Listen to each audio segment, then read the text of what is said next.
하나님은 영이시니 예배하는 자가 영과 진리로 예배할지니라. 아멘.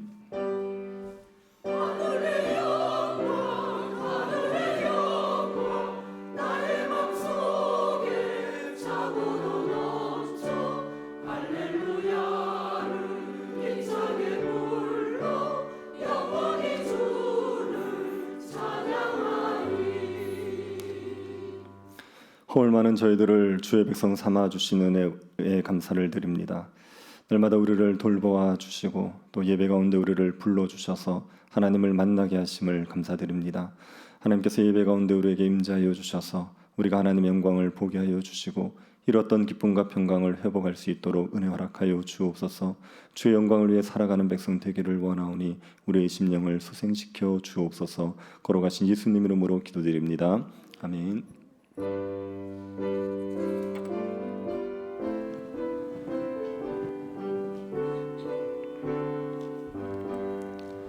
기뻐하며 경배하세 영광의 주 하나님.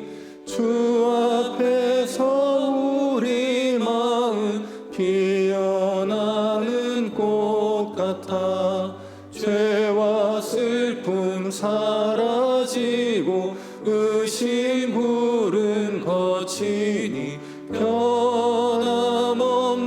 기쁨의 주 밝은 빛을 주시네. 땅과 하늘 만물들이 주의 솜씨 빛내고 별과 천사 노래소리 끊임없이 드높아 물과 숲과 산과 골짜 들판이나 바다나 모든 만물 주의 사랑 기뻐 찬양하여라. 우리 주는 사랑이요 복의 근원이시니 삶이 깊은 샘이 되어 바다처럼 넘치네. 아버지의 사랑 안에 우리 모두 형제니 서로 사랑하게 도와주시옵소서. 새벽별의 노래 따라 힘찬 찬송 부르니 주의 사랑 줄이 되어 한맘 되게 하시네. 노래하며 행진하여 싸움에서 이기고 승전가를 높이 불러 주께 영광 돌리세. 아멘. 전능하사 천지를 만드신 하나님 아버지를 내가 믿사오며 그 외아들 우리 주 예수 그리스도를 믿사오니 이는 성령으로 잉태하사 동정녀 마리아에게 나시고 본디오 빌라도에게 고난을 받으사 십자가에 못 박혀 죽으시고 장사한 지 사흘 만에 죽은 자 가운데서 다시 살아나시며 전능하신 하나님 우편에 앉아 계시다가 저리로서 산 자와 죽은 자를 심판하러 오시리라. 성령을 믿사오며 거룩한 공예와 성도가 서로 교통하는 것과 죄를 사하여 주시는 것과 몸이 다시 사는 것과 영원히 사는 것을 믿사옵나이다. 아멘.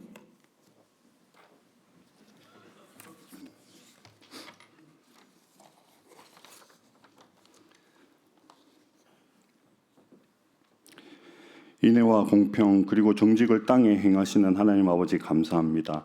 차가운 겨울 날씨가 우리를 더욱 힘들게 하는 현실 속에서도 예배의 자리를 지킬 수 있게 은혜 주시니 더욱 감사드립니다. 하나님의 이름과 그 영광만을 생각하며 예배하는 시간 될 수 있게 이곳에 함께하여 주시옵소서. 우리가 갖지 못한 것과 이루지 못한 자리를 부러워하며 그를 위한 삶을 살아가다 보니 하나님을 잊고 하나님의 말씀을 덮어놓은 채 살았던 시간들이 많았습니다. 용서하여 주시옵소서. 주님이 우리에게 약속하신 것은 세상이 줄 수 없는 것으로 우리의 노력만으로 얻을 수 있는 것이 아님을 우리가 잘 알고 있음에도 여전히 우리 삶의 주인은 우리 자신들임을 또한 인정하지 않을 수 없습니다. 성실한 삶이, 꿈을 꾸는 삶이 잘못일 수는 없습니다. 하지만 나와 내 가족만을 위한 성실함과 하나님이 함께하지 않는 꿈은 헛되고 결국 물거품처럼 사라진다는 사실을 말씀과 예배를 통해 깨달아 알게 되는 은혜를 우리에게 내려주시옵소서. 진리의 허리띠와 의의 심경을 차고 평안의 복음이 준비한 신을 신고 믿음의 방패와 구원의 투구 그리고 성령의 금을 들고 새로운 한 해를 시작하였습니다. 하나님의 전신갑주를 입었사오니 우리에게 패배는 있을 수 없습니다. 하나님의 영광을 돌리고 거룩한 삶을 살아가는 일만이 있다 우리는 믿고 있습니다. 하나님의 백성인 우리가 언제나 주의 빛을 향해 마주서게 하심으로 악의 그림자가 우리 앞에 들어오지지 않게 노력하는 우리가 될 수 있기를 소원합니다. 주의 선하신 일은 크고 작음에 관계없이 무엇이든 행하게 하시고 아무리 작다 하여도 주님이 정하신 악한 일은 절대 행하지 않겠다 매일 새롭게 다짐하며 살아갈 수 있게 도와주시옵소서. 우리가 가진 것 중에 주님이 필요로 하시는 것은 오로지 주를 사랑하여 예배하는 마음과 이웃을 사랑하는 마음일 것입니다.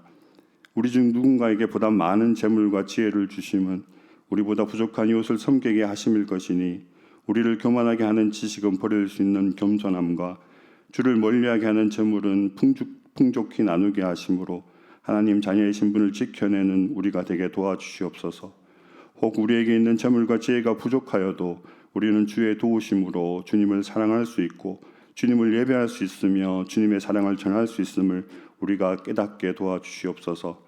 또한 우리에게 기쁨만 주시지 않음도 겁내지 말고 시련을 담대하게 마주하여 인내하는 법을 배우게 하심이다 여길 수 있는 믿음을 우리에게 허락하여 주심으로 우리가 힘들어 약해졌을 때조차 우리의 여러 약한 것들에 대하여 그리스도의 능력이 우리에 머물고 있다 믿으며 묵묵히 저마다의 자리를 지키며 살아갈 수 있게 은혜 더하여 주시옵소서.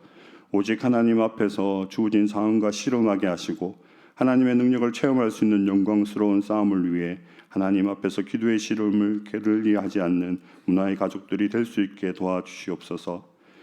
광야의 물을 사막의 강물을 내어 자기 백성 자기가 택한 자에게 마시게 하실 하나님 아버지, 이 나라의 민족을 불쌍히 여겨주시어 하나님의 공의를 보여주시옵소서. 하나님을 믿는 하나님의 백성들이 선동하는 자리에 있지 않고 조용히 주님의 도우심을 기도하게 하시고 어려울수록 예수님의 사랑을 실천하는 곳에 더욱 열심을 낼 수 있게 주의 백성들과 함께하여 주시옵소서.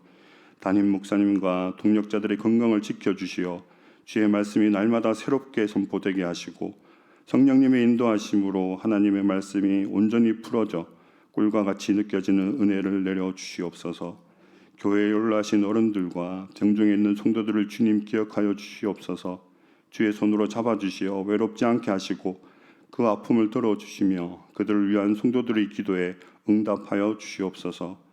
예배 영광을 위해 수고하는 이들을 일일이 기억하여 복 주시기를 원하옵고 마치는 시간까지 예배와 함께하여 주시옵소서. 우리의 생명수가 되신 예수님 이름으로 기도드립니다.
요한복음 2장 1절부터 12절입니다.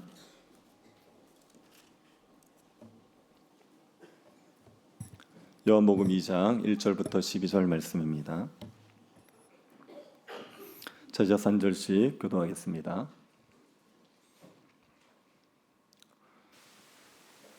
저희자으면 교도하도록 하겠습니다.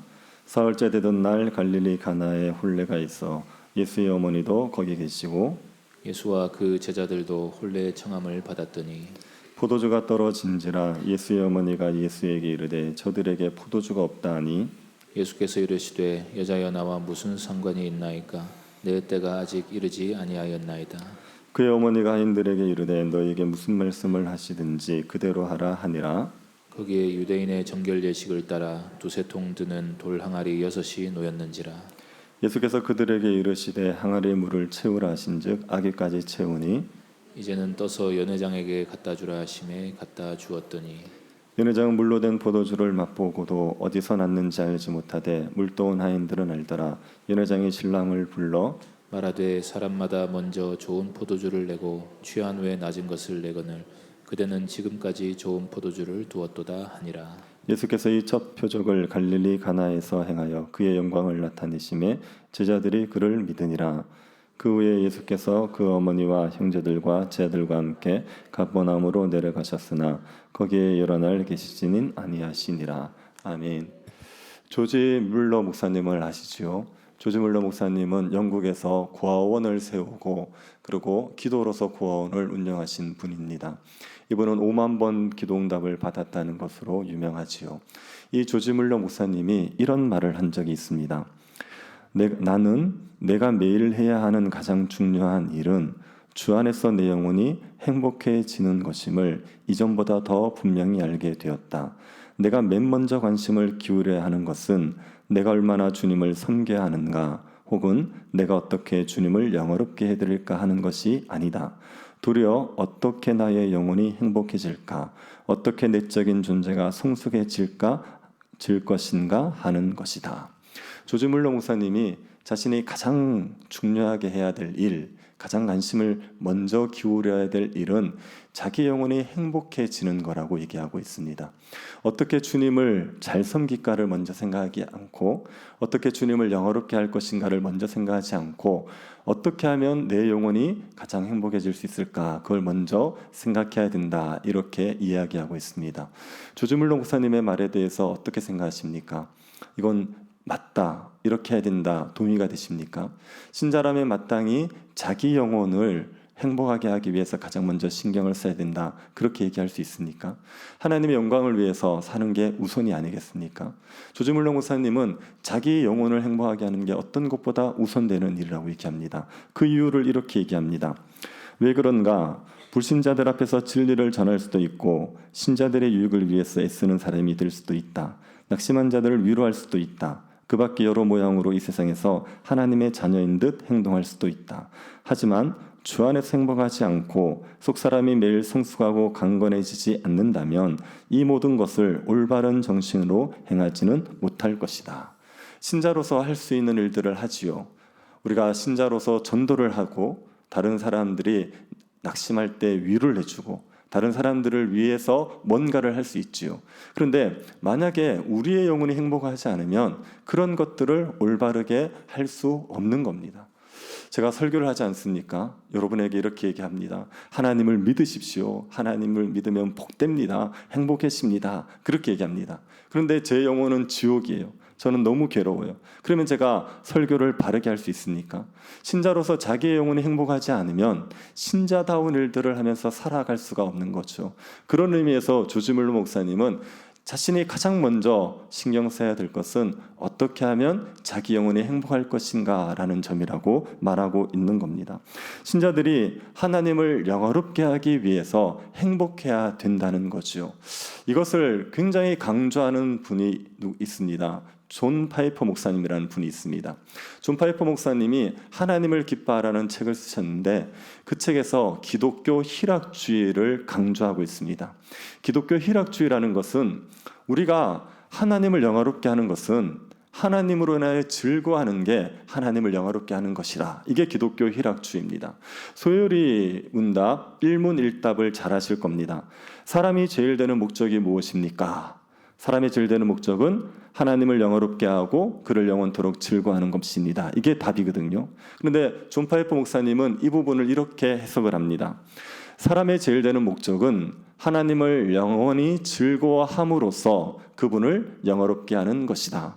우리가 하나님을 즐거워하면 그러면 그것이 하나님께 영광을 돌리는 것이라는 겁니다. 우리가 이렇게 모여서 예배를 드리지 않습니까? 예배를 통하여서 하나님을 영화롭게 하는 방법은 무엇이겠습니까?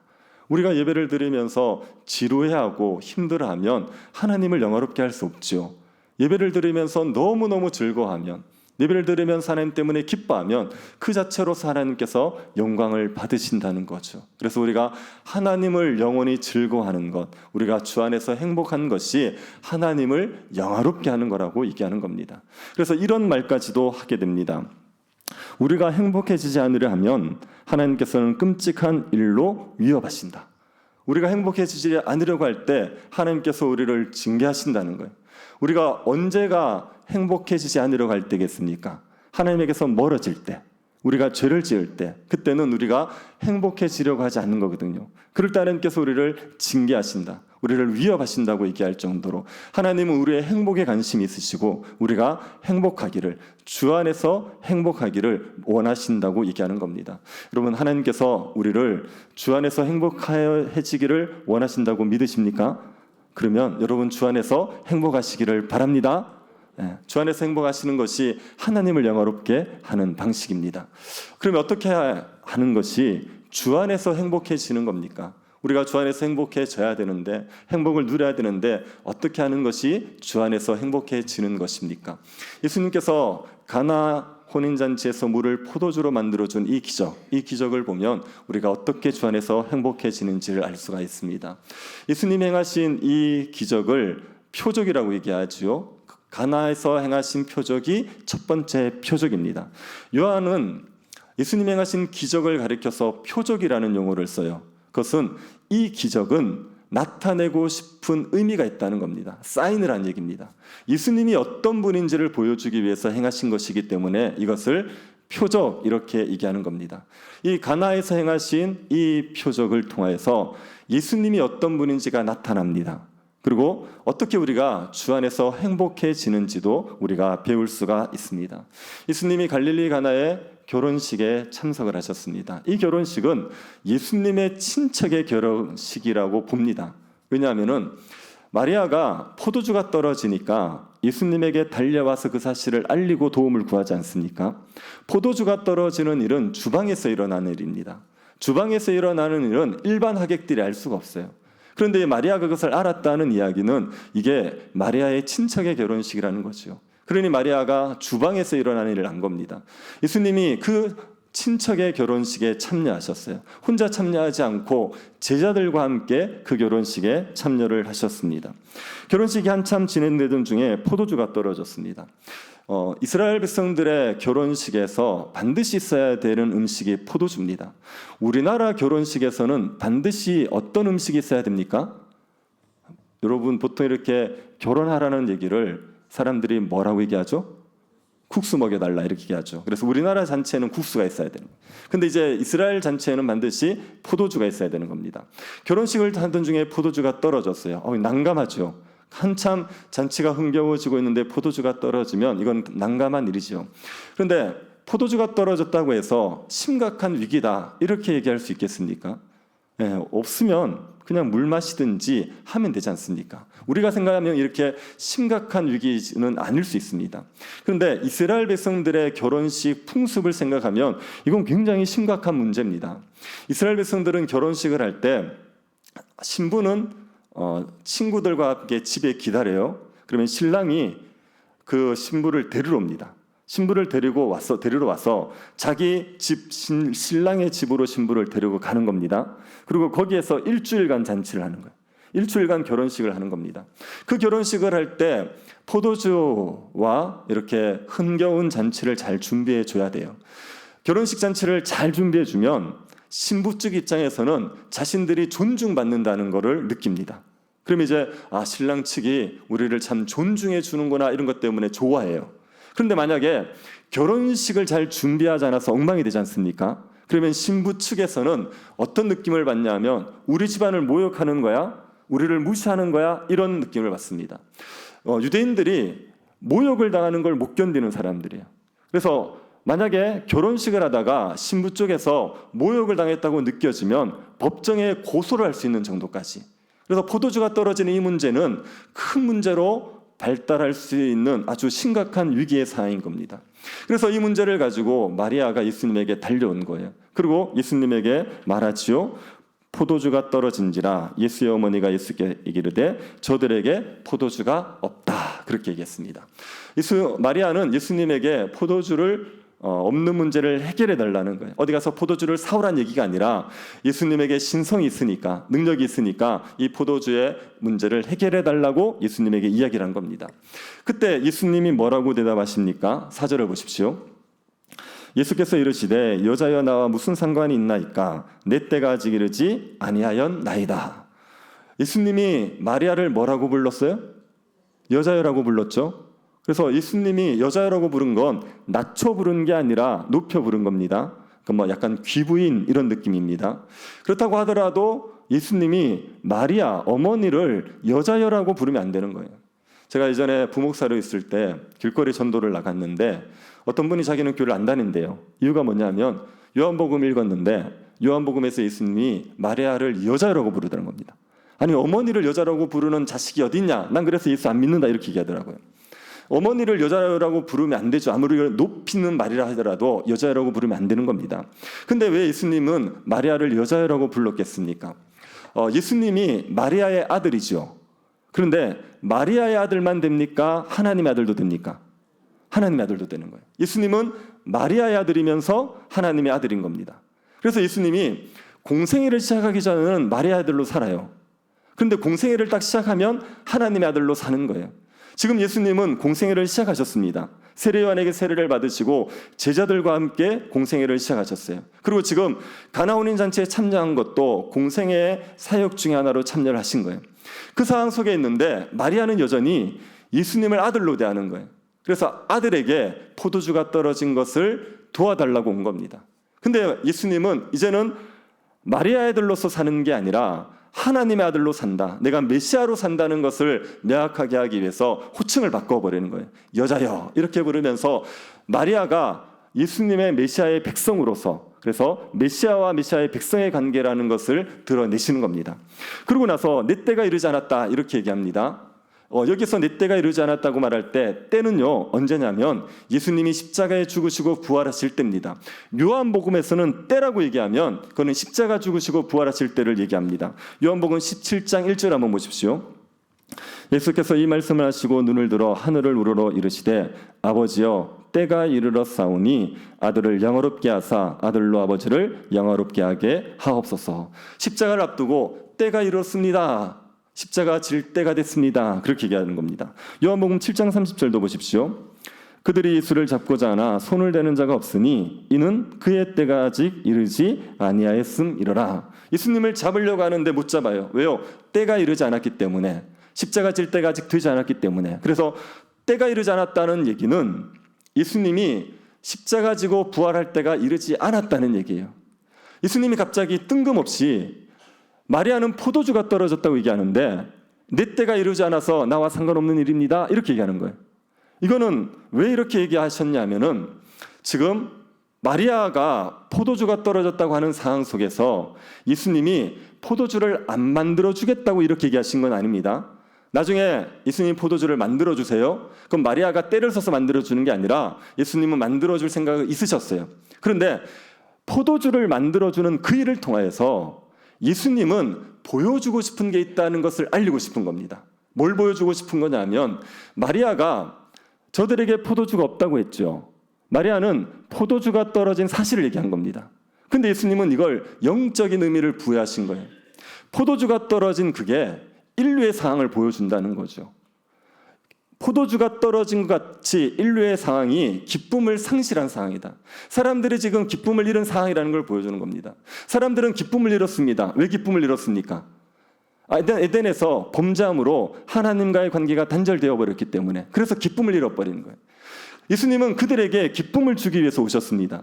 그러면 예수님이 하나님과의 관계가 단절되어서 기쁨을 잃어버린 사람들에게 기쁨을 주려면 무슨 일을 하셔야 됩니까? 십자가에 죽으시고 부활하셔야 돼요. 그래야지 사람들에게 기쁨을 주실 수가 있습니다. 예수님은 그 일을 위해서 하기 위해서 오신 거예요.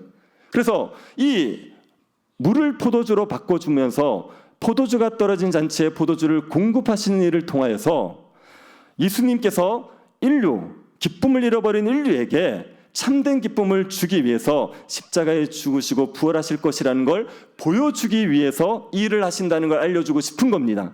그래서 갑자기 문맥과 상관없이 때가 이르지 않았다 이렇게 얘기하시면서 이 주의를 환기시키는 겁니다. 무슨 말인지 이해가 되십니까? 표정은 이해가 안 된다는 표정입니다. 마리아도 이해를 못했어요. 이건 뭔 말인지 이해 못했습니다. 그래서 마리아는 이해를 못했는데, 그런데 마리아는 뭐를 인식했냐면 예수님이 더 이상 자기의 아들로서 산다는 게 아니라는 걸 인식해요. 예수님 메시아라는 걸 인식합니다. 그래서 하인들에게 이렇게 이야기를 합니다. 그의 어머니가 하인들에게 이르되 너희에게 무슨 말씀을 하시든지 그대로 하라 하니라. 예수님이 무슨 말을 하든지 순종해라. 예수님을 메시아로 인정하는 거예요. 그래서 메시아가 하시는 말에 대해서 무조건 순종하라고 요구를 한 겁니다. 예수님께서 그 사람들에게, 하인들에게 돌 항아리에 물을 채우라고 말하죠. 이 돌 항아리는 전결 예식을 위한 돌 항아리입니다. 이스라엘 백성들은 음식을 먹기 전에 반드시 손을 씻습니다. 이건 위생을 위해서가 아니라 부정을 방지하기 위해서, 사람들이 부정해지지 않기 위해서 손을 씻는 겁니다. 그리고 그릇도 씻었습니다. 그걸 위해서 돌 항아리에다가 물을 담아 놓는 거예요. 진흙으로 항아리를 만들면 편한데, 그러면 진흙 항아리는 오염될 수가 있기 때문에 오염을 막기 위해서 돌 항아리를 만든 겁니다. 이게 6통이 있었습니다. 거기에 물을 가득 채우래요. 한 통에 물이 얼마 정도 들어간다고 추측하냐면 100리터 정도 들어갑니다. 그럼 6통이면 600리터죠. 600리터의 물을 채우라고 얘기한 겁니다. 하인들이 그 말에 따라서 가득 채웠습니다. 그러고 나니 하인들에게 떠서 가져다 주라. 가져다 주는데 이게 물이 포도주로 바뀐 거죠. 그래서 연회당이 포도주를 마셔보니까 너무 좋은 포도주예요. 너무 질이 좋은 포도주입니다. 그래서 신랑을 부릅니다.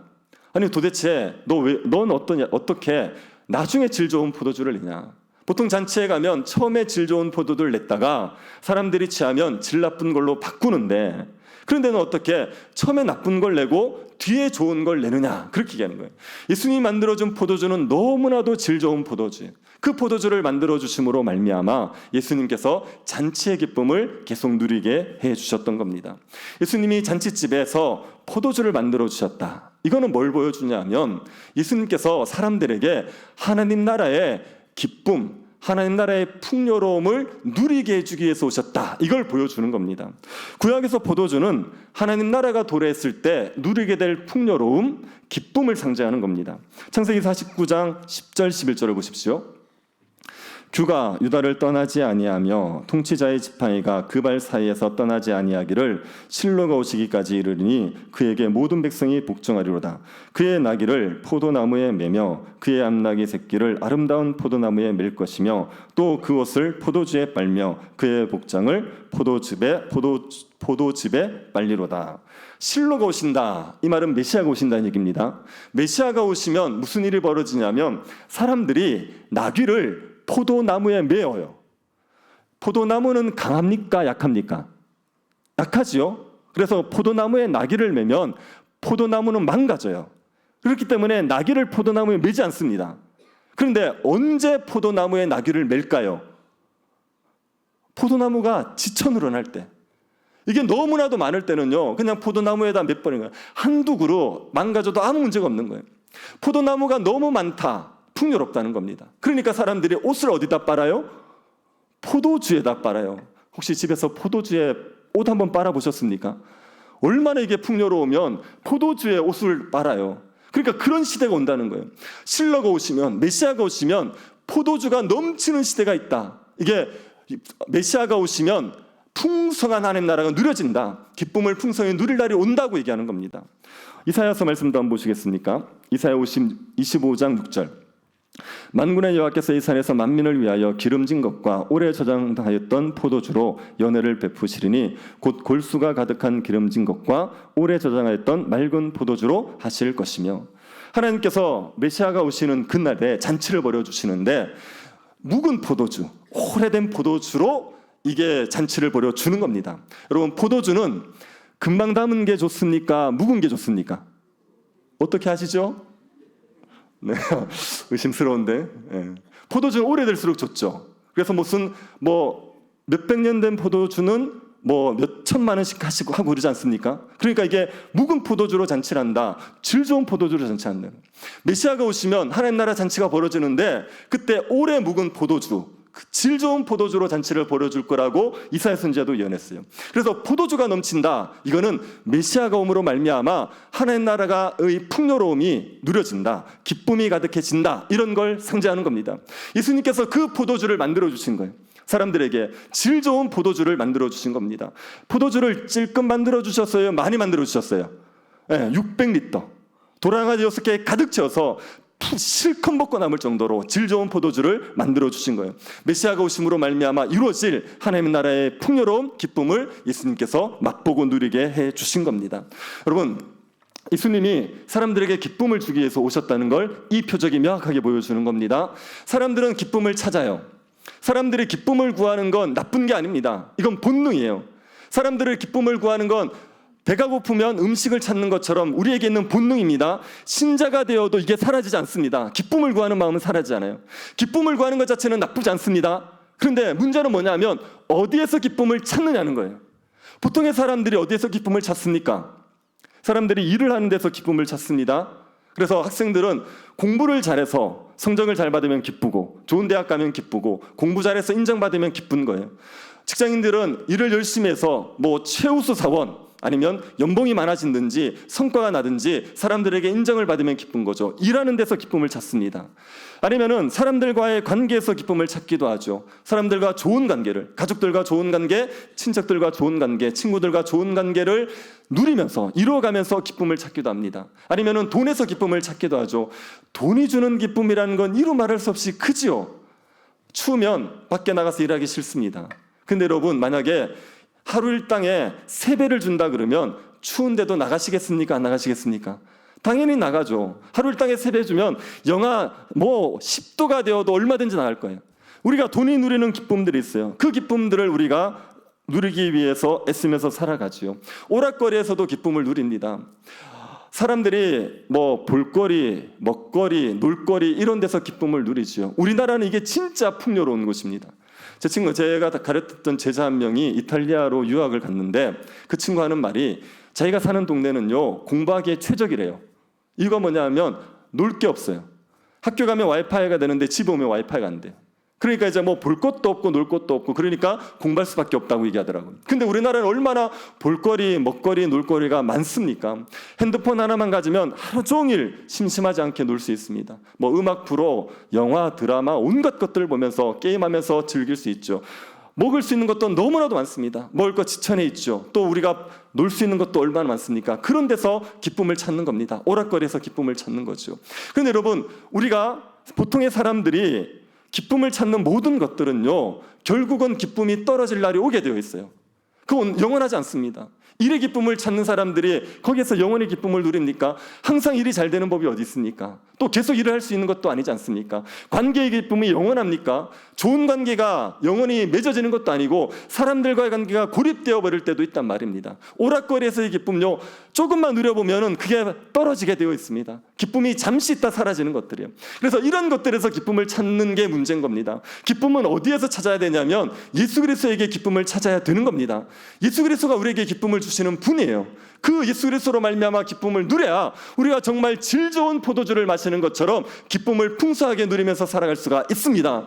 예수 그리스도가 우리에게 기쁨을 주시는 분이고 우리는 주 안에서 기쁨을 누려야 됩니다. 자, 그러면 어떻게 주 안에서 기쁨을 누립니까? 우리가 주 안에서 기쁨을 누리는다는 건 어떤 기쁨입니까? 여러분, 예수님이 질 좋은 포도주를 만들어 주셨을 때 그때 잔치하는 사람들은 굉장히 기뻤죠.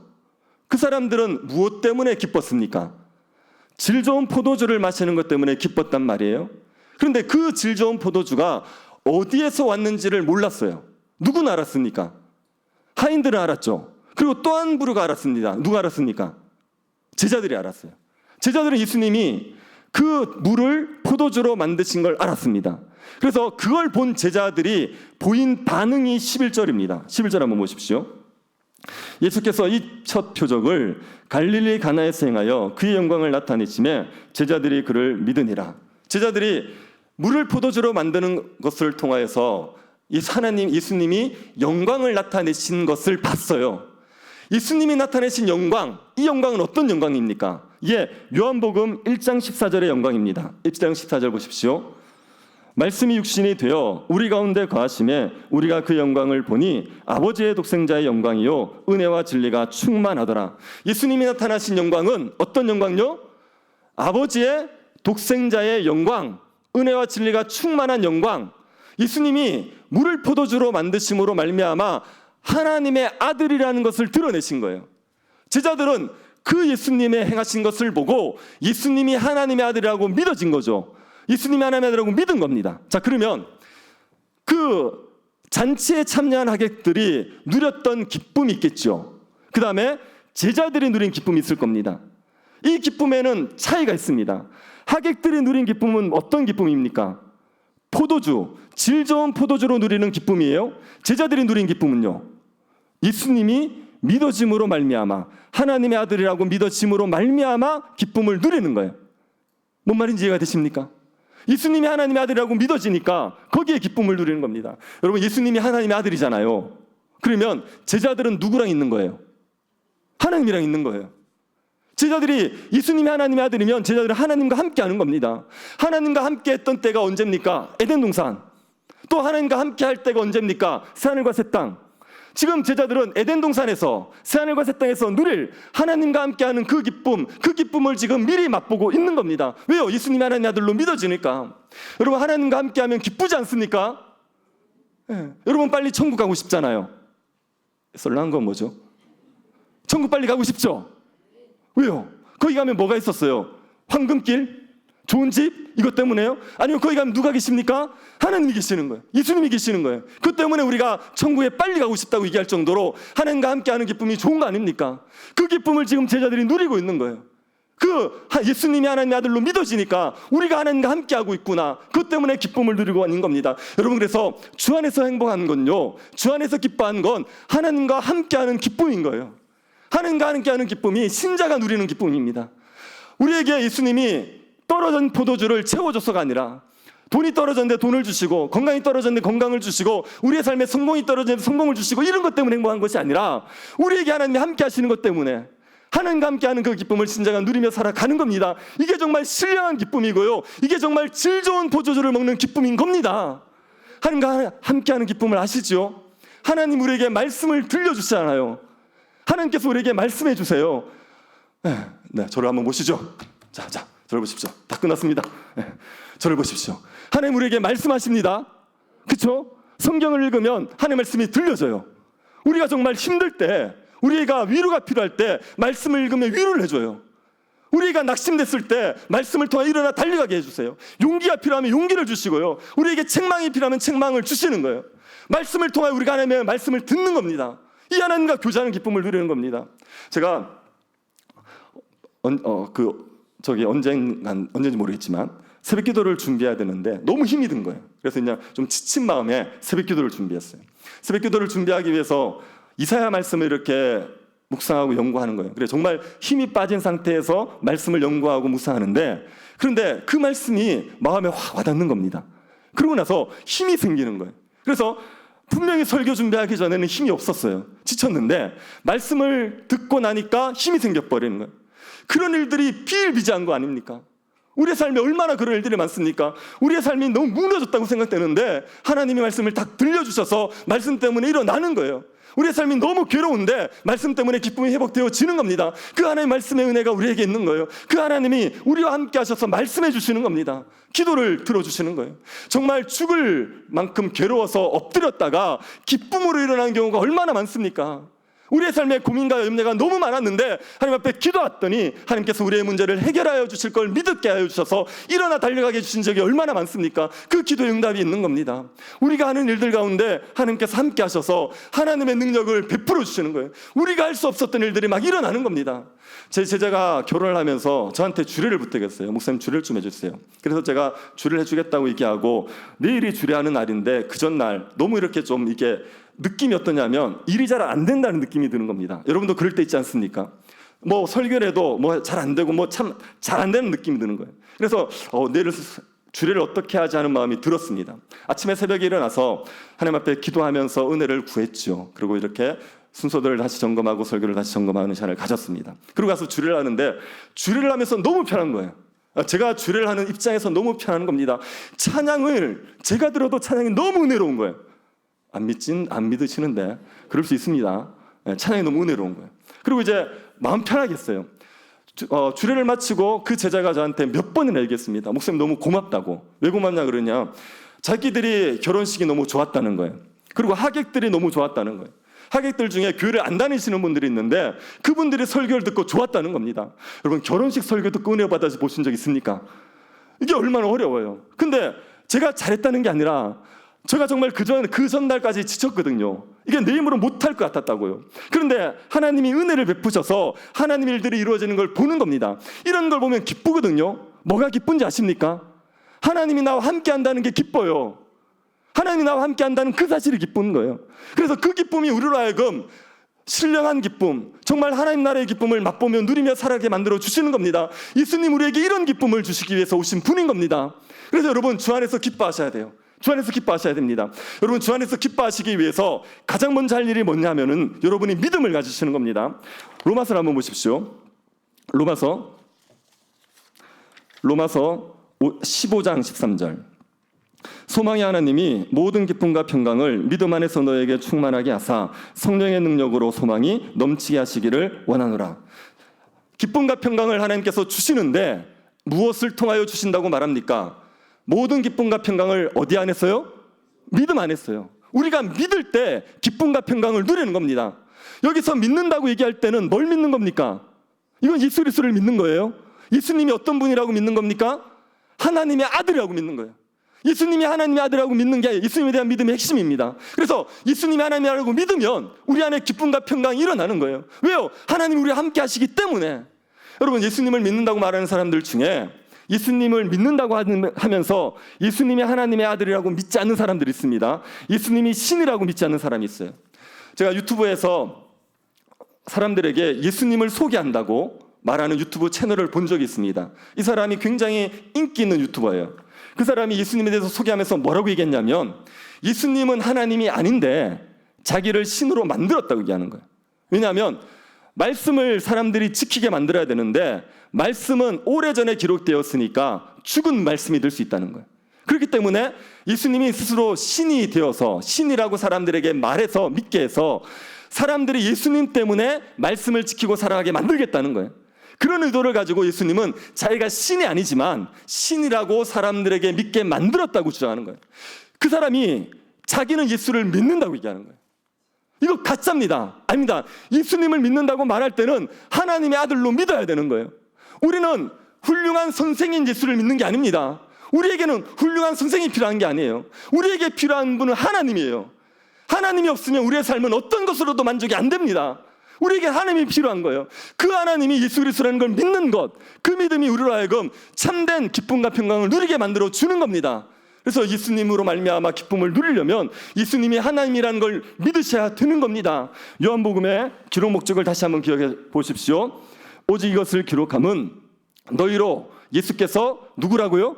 하나님의 아들 그리스도이심, 이걸 믿게 하기 위해서, 이걸 믿고 영생을 얻게 하기 위해서라고 했어요. 그래서 예수님이 하나님의 아들이라고 믿는 것, 그 믿음이 우리로 하여금 기쁨을 풍성하게 누리게 만들어 주는 겁니다. 여러분 이 기쁨이 절대로 빼앗기지 않아요.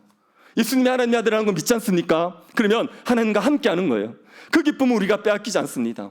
고난이 있더라도 이 기쁨은 빼앗기지 않습니다. 코리텐 붐이라는 여사를 아실 겁니다. 이분이 네덜란드 사람인데 그런데 유대인을 도운 것 때문에 독일군에 의해서 수용소에 갇힙니다. 수용소에 갇혔는데 그 수용소가 너무 열악해요. 400명이 수용될 수 있는 곳에 1,400명이 있는 겁니다. 그러니 사람들이 다다다닥 붙어 있는 거예요. 너무 이렇게 밀집되어 있는데 밤에 일어나서 화장실을 가려고 하면 사람들을 타넘고 가야 되는 거예요. 그러니까 사람들이 얼마나 짜증이 나겠습니까? 그 안에 다툼과 욕설이 난무하고 있는 거예요. 거기에서 코리텐붐이 자기의 언니와 함께 예배를 드리기 시작하는 거예요. 사람들이 모입니다. 성경을 가르치고 예배를 드려요. 그랬더니 그 안에 사람들에게 변화가 일어납니다. 그렇게 짜증과 욕설이 있던 곳에 다른 사람들을 배려하는 일들이 일어나기 시작하는 거예요. 그러면서 예배하는 사람들이 많아졌어요. 그 장면을 코리텐붐이 이렇게 얘기했습니다. 우리는 천국으로 이어지는 사망의 자리에서 천국 소망을 위해 모든 것을 잃고도 영적으로 부여한 여인들을 지켜보았다. 지금 모든 것을 잃어버린 영혼들인데 그 여인들이 영적으로 부여하다는 거예요. 예, 거기에 하나님이 계시니까, 하나님을 예배하면서 하나님의 임재를 누리니까 아무것도 없는 여인들인데 영적으로 너무나도 부유한 여인이 되는 겁니다. 그래서 여러분, 예수 그리스도를 믿으시면 그 기쁨은 빼앗기지 않습니다. 우리가 병상에 있든지 우리가 실패의 자리에 있든지 우리에게 사람들의 무시받는 자리에 있든지 상관없이 하나님이 우리와 함께 하시기 때문에 그 기쁨을 누리며 살아갈 수가 있습니다. 예수 그리스도를 믿으십시오. 하나님의 아들로 믿으십시오. 하나님의 아들이 우리와 함께 하십니다. 그 믿음으로 말미암아 기쁨을 누리시기를 바랍니다. 그리고 여러분, 죄를 짓지 마십시오. 죄를 지으면 하나님의 임재를 잃어버려요. 죄는 하나님의 임재를 상실하게 만듭니다. 코리텐붐 여사가 수용소에서 기쁨과 평강 가운데 대체로 살았어요. 그런데 기쁨과 평강이 사라지는 걸 경험한 때가 있습니다. 언제냐면 이기적인 마음이 들 때요. 다른 수용자를 배려하기보다는 나 자신을 위해서 살고 싶은, 내 언니를 위해 살고 싶은 이기적인 마음이 딱 들어오니까 기쁨과 평강이 사라지더라는 거예요. 그래서 기도를 하는데 너무 형식적으로 기도하게 되고, 말씀을 읽으면 살아있는 말씀이었는데 이 말씀이 은혜가 되지 않는 거예요. 예배를 드려도 형식적인 예배가 되고 자신이 그 사역을 못할 정도로 기쁨과 평강을 상실했다는 겁니다. 그래서 하나님 앞에 회개하고 그 같이 예배하는 사람들에게 회개를 했을 때 기쁨과 평강이 회복되어졌다는 간증이 있어요. 우리가 기쁨을 잃어버린 때 언제냐면 죄를 지을 때입니다. 우리가 누군가를 미워하지 않습니까? 집에 하루 세끼 먹는 남편을 미워하면 기쁨이 사라집니다. 아셨습니까? 누구를 미워하지 마십시오. 누구도 미워하지 마시고, 그리고 하나님 앞에 멀어지지도 마시고 죄를 짓지 마십시오. 죄를 지으면 벌을 받고 죄를 지으면 복을 못 누리고, 그런 생각하기 전에 생각해 보십시오.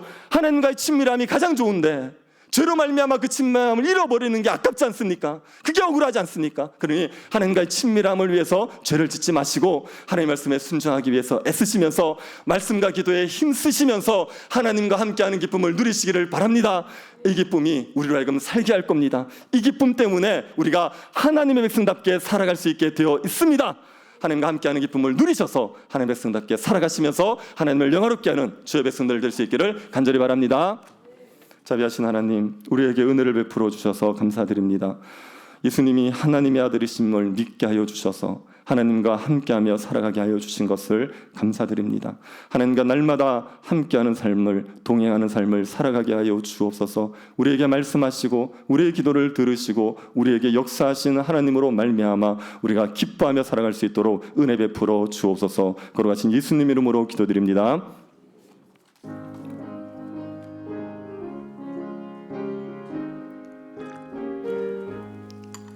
강물같이 흐르는 기쁨 성령 강림함이라. 정결한 맘 영원하도록 주의 거처 되겠네. 주님 주시는 참된 평화가 내 맘속에 넘치네. 주의 말씀에 거센 풍랑도 잠잠하게 되도다. 나의 생명 소생케 됨은 성령이 마심이라. 모든 의심 슬픔 사라져 주의 평강 넘치네. 주님 주시는 참된 평화가 내 맘속에 넘치네. 주의 말씀에 거센 풍랑도 잠잠하게 되도다. 하늘에서 단비 내리고 햇빛 찬란함같이 우리 마음에 성령이 많이 주님 보내심이라. 주님 주시는 참된 평화가 내 맘속에 넘치네. 주의 말씀에 거센 풍랑도 잠잠하게 되도다. 생명신에 넘쳐 흘러서 마른 광야 적시니 의의 열매 무르익어서 추수를 기다리네. 주님 주시는 참된 평화가 내 맘속에 넘치네. 주의 말씀에 거센 풍랑도 잠잠하게 되도다. 놀라우신 주의 은혜로 그의 얼굴 뵙겠네. 평화로운 안식처에서 영원토록 쉬겠네. 주님 주시는 참된 평화가 내 맘속에 넘치네. 주의 말씀에 거센 풍랑도 잠잠하게 되도다. 하늘의 신령한 복과 땅의 기름진 것으로 우리를 풍성하게 하신 하나님께 감사드립니다. 주의 은혜에 감사함으로 드리는 모든 예물들을 주께서 기쁘게 받아 주옵소서. 주 앞에 즐겨드린 손길들 기억하여 주시고 많은 선한 일을 할 수 있도록 풍족하게 채워 주옵소서. 매일 광야 같은 세상을 살아가는 성도들에게 주께서 은혜를 베풀어 주옵소서. 마르지 않는 생수가 되시는 하나님으로 인하여 목마르지 않게 살아가게 하여 주옵소서. 믿음으로 인하여 하나님 나라의 부요함을 누리며 살아가게 하여 주옵소서. 약할 때 하나님이 강함이 되어 주시고 길이 없을 때 하나님이 길이 되어 주옵소서. 낮의 해와 밤의 달이 상하지 못하도록 지켜 주옵소서. 약한 세상 속에서도 주로 인하여 승리하여 신자답게 살아갈 수 있도록 은혜를 베풀어 주옵소서. 교회에서 자라고 있는 어린 자녀들에게 복을 내려 주옵소서. 하나님을 경외하는 마음 주셔서 하나님의 말씀에 즐거이 순종하게 하여 주옵소서. 주의 말씀을 즐거워하여 시냇가에 심은 나무처럼 마르지 않게 하시고 그 하는 모든 일들이 형통하게 하여 주옵소서. 교회를 떠나 있는 자녀들이 다시 주께로 돌아와 주 안에서 평강과 기쁨을 누리며 살아가게 하옵소서. 자녀를 양육하는 가정에 은혜를 주셔서 자녀들을 노엽게 하지 않게 하고 주의 교훈과 훈계로 양육하게 하여 주옵소서. 부모님의 마음에 주로 인한 평강과 기쁨이 넘쳐나게 하셔서 기쁨으로 자녀들을 양육하게 하여 주옵소서. 결혼과 취업을 준비하는 청년들의 길을 열어주시고 자녀를 기다리는 가정에 태문을 열어 주옵소서. 연락하신 분들의 건강을 지켜주셔서 주의 전에 마음껏 출입할 수 있도록 은혜 베풀어 주옵소서. 경제적인 한파 가운데 힘들어하는 성도들에게 은혜를 내려오 주시고 주께서 피할 길을 허락하여 주옵소서. 질병의 고통 가운데 있는 성도들에게 치유의 은혜를 베풀어 주옵소서. 믿지 않는 가족들을 위하여 눈물로 기도하는 성도들을 기억하여 주옵소서. 교회를 섬기면서 주의 고난에 동참하는 성도들이 장차 주어질 영광으로 인하여 낙심하지 않게 하여 주옵소서. 교회 가운데 생수의 강이 흘러넘치게 하여 주셔서 모든 성도들이 만족함을 누리고 생명이 살아나는 역사가 일어나게 하여 주옵소서. 걸어가신 예수님 이름으로 기도드립니다. 네, 교회 소식입니다. 새로 오신 분이나 여행 중에 오신 분들을 환영합니다. 새가족 등록을 하실 분은 교역자에게 말씀해 주시기 바랍니다. 설 연휴 예배 안내입니다. 29일 수요 예배, 저녁 수요 예배, 그다음에 29일, 30일 수요일, 목요일 새벽 규대에는 쉽니다. 차가 없으시기 바랍니다. 교회 사역을 위한 특별 금요 기도회가 이번 주 금요일 24일부터 2월 7일까지 계속됩니다. 주일학교 교회 사역을 위한 특별 기도회로 모이겠습니다. 오후 주일학교가 1시에서부터 2시까지 유치부실에서 있습니다. 대상은 영아부부터 중고등부까지입니다. 성교훈련 신청을 받고 있습니다. 훈련 기간은 6월 둘째 주부터 12주간입니다. 훈련 비용은 10만 원이고 수료자는 교회에서 전액 보조합니다. 책자는 개별 구입입니다. 접수 마감은 2월 첫째 주까지 신청서를 3층 필경대에 비치해 두었으니 신청하실 분은 신청서를 작성하시어 수거함에 넣어주시거나 최혜정 집사님에게 신청하시기 바랍니다. 무교 반찬 봉사자를 모집하고 있습니다. 봉사 시간은 오전 10시부터 오후 1시까지입니다. 봉사하기 원하시는 분은 김매 권사님에게 신청해 주시고 또한 여분의 식재료가 있으신 분들은 무교 봉사팀에 주시면 이웃들을 위해서 소중히 사용하겠습니다. 전도의 리더 모임이 오후 예배 후에 목양실에서 있습니다. 새가족 등록하신 분이 있습니다. 서성수, 김은숙, 정용철, 손인숙, 임소자님께서 등록하셨습니다. 이상입니다. 수요 예배와 수요 목요 새벽도 쉬는 건 이번 주 아니라 다음 주입니다. 착오 없으시기 바랍니다. 그리고 선교 훈련은 우리 교회가 앞으로도 계속 할 건데 선교 훈련 중에는 제일 괜찮다고 알려져 있습니다.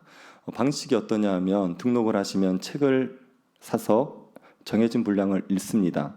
그러고 나서 동영상으로 강의를 들으시면 됩니다. 편하실 때 들으시고, 그리고 조별 조모임을 일주일에 한 번씩 하게 됩니다. 그러면 각 조에서 원하는 시간에 모여서 조모임을 하시면 되는 겁니다. 그래서 시간 부담은 동영상 책 읽고 동영상하고 하는 건 개인적으로 하시면 되고, 조모임만 하는 시간만 내시면 되거든요. 그래서 시간 부담이 그렇게 많지는 않으실 겁니다. 그래서 많이들 참여해 주시면 좋겠습니다. 교회가 선교에 대한 같은 이해를 가질 수 있도록 많이 참여해 주시면 좋겠습니다.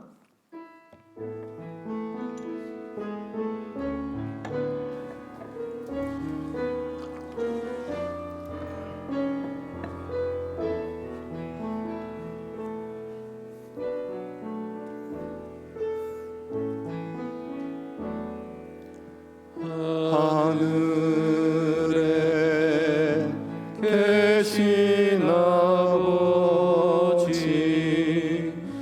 이름 거룩하사 주님 나라 임하시고 뜻이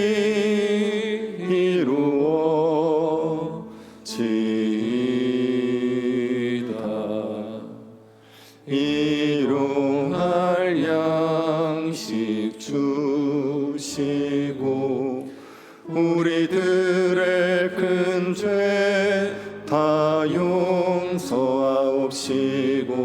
또 시험에 들게 마시고 악에서 구원하소서. 대개 주의 나라 주의 권세 주의 영광 영원히 아멘.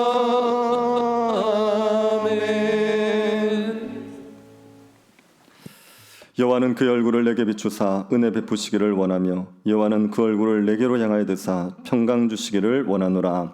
아멘.